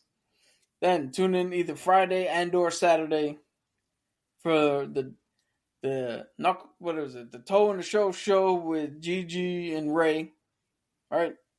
Yeah. Where the topic is going to be whatever the fuck comes out of this crazy ass mind here. Yep. It's probably just going to be Gigi scolding him for something he said. But make sure you like, share, subscribe, do all the YouTube things, because we're trying to do this. So might as well fucking do it like everybody else. Well, might as well say the shit we need to say like everybody else. We're going to do it our way, though. Definitely. Now, on that note, ladies and gentlemen, it's your friendly neighborhood Knuckleheads signing out. Peace, everybody.